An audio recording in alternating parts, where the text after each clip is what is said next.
The pop. This is the classic, the one you've seen in the movies. A tiny micrometeorite punches a hole in the hab. A bad seal on an airlock. A tear in your suit. The pressure in your habitat is maybe 8 to 14 psi, just like Earth. The pressure outside on Mars? It's 0.088 psi. That is 0.6% of Earth's. It's so low, it's below the Armstrong limit, the point where water boils at human body temperature. If you are exposed, your saliva will instantly boil off your tongue. The tears in your eyes? They boil. The liquid lining your lungs? It boils. This is called ebullism. You wouldn't explode, but you would swell up to twice your size. Thankfully, you wouldn't feel it for long.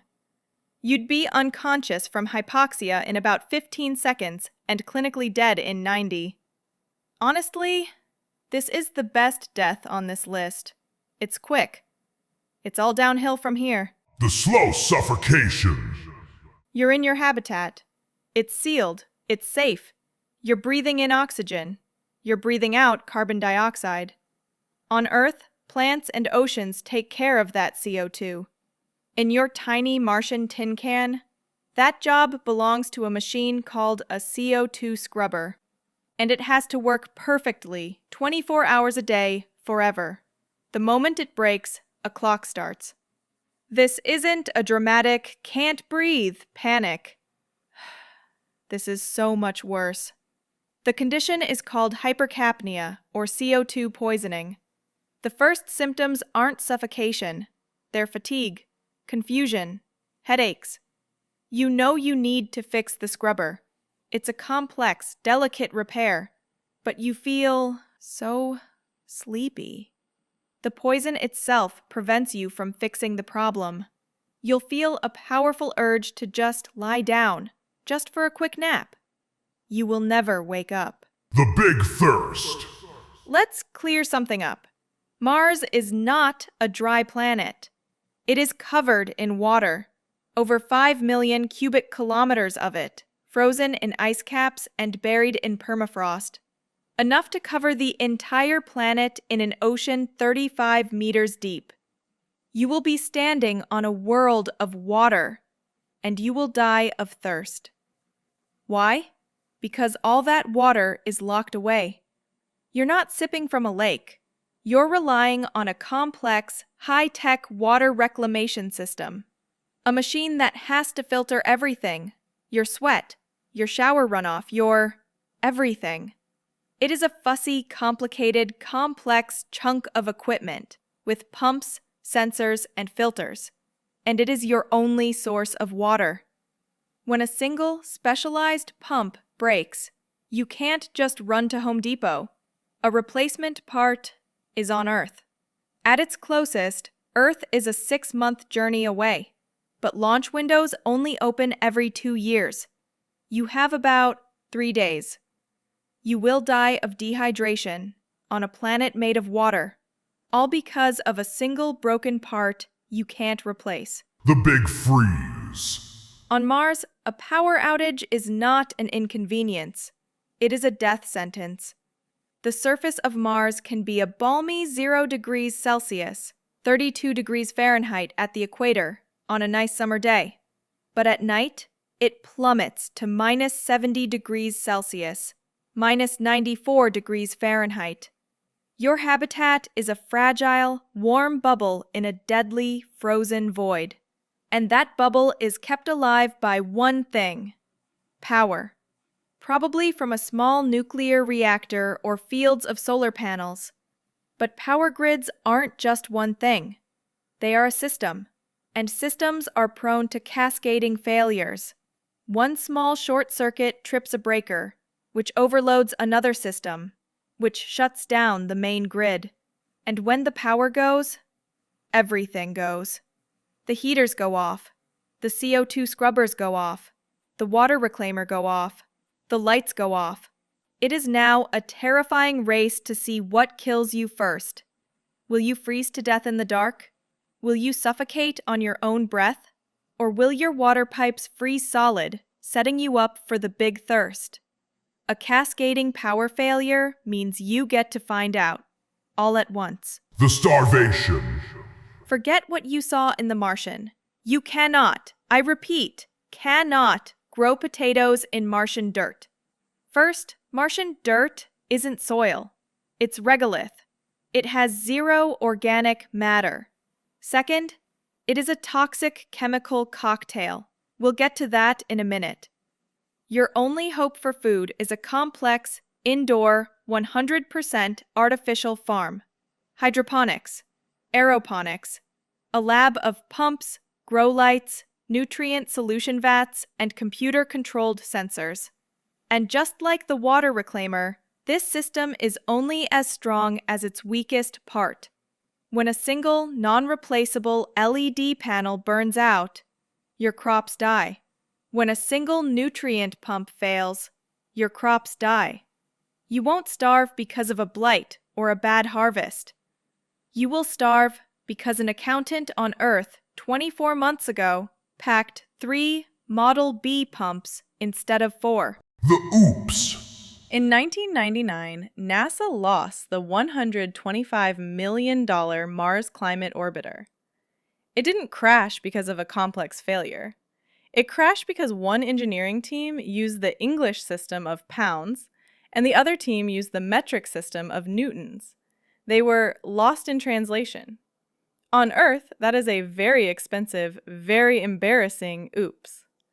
On a Mars colony, that same tiny human error, a typo in a line of code, a unit conversion error, a misread manual, is fatal. What if that typo is in the life support software? What if it's in the landing burn calculation? What if it's in the mixture for the air supply? On Mars, there is no margin for error. A single misplaced decimal point, and everyone is dead. So, your technology is perfect. Nothing breaks, no one makes a typo. Congratulations! Now you just have to deal with the environment. The toxic dirt. That fine red dust that gets everywhere? It's not just dirt, it's poison. The Martian regolith is loaded with perchlorate salts. On Earth, we use them in rocket fuel and explosives. At the levels found on Mars, they are toxic to humans. They attack your thyroid gland, blocking its ability to absorb iodine. This will slowly poison you, leading to aplastic anemia and a total collapse of your body's systems. And here's the kicker. Mars has no ozone layer, so it's blasted by high-energy UV radiation. New studies show that when this UV light hits the perchlorates, it activates them. It cooks the dust, turning it into an even more biocidal, planet-wide chemical weapon. You will track it into your hab, it will get into your air and your water, and it will slowly, patiently kill you from the inside. The glass lungs. As if being a chemical poison wasn't enough, that dust is also a mechanical weapon. It is full of fine-grained crystalline silica, basically microscopic shards of glass. The particles are unbelievably fine, an average of 3 micrometers across. Your lungs' natural defenses, your mucus, they can't stop particles that small. They get deep into your lung tissue. They are absorbed into your bloodstream. The medical term for this is silicosis. Every single breath of contaminated air for the rest of your short, gasping life is like inhaling a little bit of sandpaper. Your lungs will be progressively shredded, scarred, and destroyed from the inside out. The zap. Let's talk about those famous Martian dust storms. Forget the movie magic winds. The atmosphere is too thin to blow you away. The real danger is invisible. As all those tiny, dry dust particles rub against each other, they build up massive amounts of static electricity. This triboelectric charging can create sparks, arcing, and a glow discharge in the air. An astronaut walking on an EVA is a walking lightning rod. A single silent zap is all it takes to fry the microelectronics in your spacesuit. And what is a bricked spacesuit? It's just a stylish one-way ticket back to checklist item number 1, the pop. The sun sneeze. The sun is not your friend. It is a violent, unpredictable star, and every so often, it sneezes. It's called a solar particle event, or SPE, a solar flare. It blasts out a wave of high-energy particles that can deliver an acute, lethal dose of radiation. It would, and I quote, most likely kill any astronaut they hit. The solution is a storm shelter, a small, heavily shielded room. You just need to get the warning in time. But here's the catch. The communication delay between Earth and Mars can be up to 22 minutes one way. The particles from a solar flare travel at a substantial fraction of the speed of light. It is entirely possible you would get the warning message from Earth at the exact same moment the lethal radiation is passing through your body. Warning! Take shelter immediately! Oh, thanks! The Cosmic Shredder. This one you cannot hide from. They're called galactic cosmic rays, or GCRs. They are the shredded, high-energy nuclei of dead stars, fired across the galaxy at nearly the speed of light. Earth's magnetic field protects us. Mars has no magnetic field.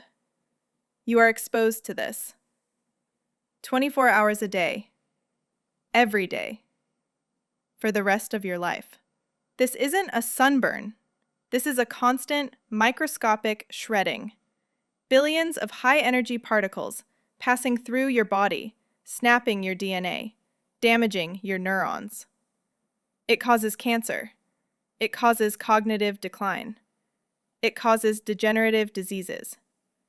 And here is the most terrifying part. Your shield might make it worse. When a heavy GCR particle hits an aluminum habitat wall, it can shatter. It creates a shower of secondary radiation inside the habitat. The very wall you built for safety becomes a device that transforms a single high-energy bullet into a shotgun blast. A shotgun blast aimed right at you. And let's just say you survive all of it. The tech holds, the dust stays out, the radiation doesn't get you. You're still not safe. Because you brought the single most unreliable, unpredictable, and fragile component with you. You brought you. The jellyfish. You will not die. You will change. Mars's gravity is only 38% of Earth's. We know 0G is a disaster for the human body. We have no idea what 0.38G does long term. But the data we have suggests it's just a slower disaster. Your muscles will waste away. Your bones will thin to the brittleness of chalk. And your cardiovascular system, it will adapt. It deconditions. Your heart gets weaker. Your blood vessel walls get thinner. Why? Because they don't have to work so hard to fight 1G of gravity. This is the ultimate one-way ticket. It's not about the rocket fuel. It's that after a few years, your body is biologically Martian. If you ever tried to return to Earth, the crushing, familiar force of 1G would kill you.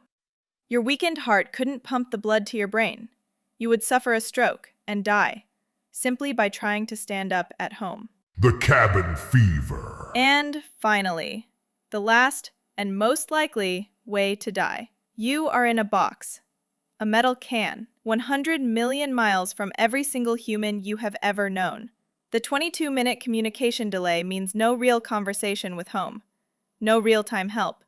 The Mars 520 simulation, which just locked 6 men in a box on Earth for 520 days, was a psychological nightmare.